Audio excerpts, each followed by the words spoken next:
Panginoon, alam kong darating ang mga idinadasal ko sa iyo. Panginoon, salamat sa lahat ng mga blessings mo na ibinibigay sa amin. Salamat sa patuloy mong pagbibigay ng pag-aalaga sa amin. Ang araw-araw na kasama ka ay ang araw-araw na alam namin na we will be provided, Lord. Alam po namin ang sitwasyon ngayon ay problemado pero hindi kami sa sitwasyon namin nakatutok, kundi sa inyo na, Panginoon namin, na kayang magbigay ng mga pangangailangan namin, Lord. Ikaw na laging tumutulong sa amin, Lord.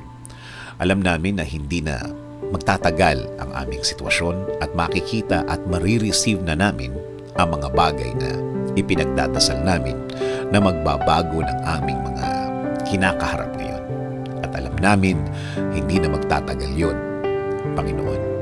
Hindi rin kami padadaya sa aming nakikita, sa mga sinasabi ng iba na hindi na magagawa ng paraan at wala ng solusyon ang aming mga problema. Na ito daw ay mas lalala pa, na ito daw ay mas gagrabe pa, na kahit na daw ano ang gawin namin, ay wala ng pag-asa pang mabago ang mga nasa harapan ko, Panginoon. Kung salita lang nila ang aming pakikinggan, kung mga sinasabi nila ang aming iisipin, Lord, para ko lang pinahina ang faith ko sa inyo, Lord. Pangako po, sa inyo lang po kami maniniwala at magtitiwala.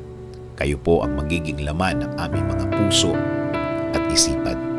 Sa salita nyo lang kami maniniwala at hindi ang sa kanila. Kaya ngayon, Panginoon, ngayon pa lang, salamat na po sa inyong mga naibigay sa amin. Salamat po sa mga provision mo sa amin. Salamat na sa mga biyaya na ibibigay ninyo, Lord. Kasama din po ng pasasalamat ng mga ibibigay ninyo sa akin at sa amin, Panginoon. Alam po namin na ang mga bagay na ibibigay niyo sa amin ay hindi na magtatagal.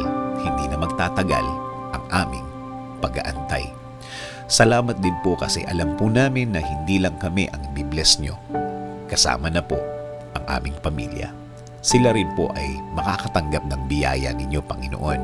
Alam po namin na hindi nyo rin sila pababayaan, Lord. And Lord, please bless our country. Kayo na po, Panginoon, ang bahala sa aming bayan. Please bless our government officials, Lord. Lead them and guide them always. Provide them with more wisdom.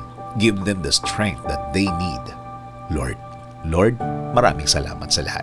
Sa lahat ng inyong ibinigay at ibibigay sa aming sarili, sa aming pamilya, at sa aming bayan. This is our prayer. In Jesus' name, Amen.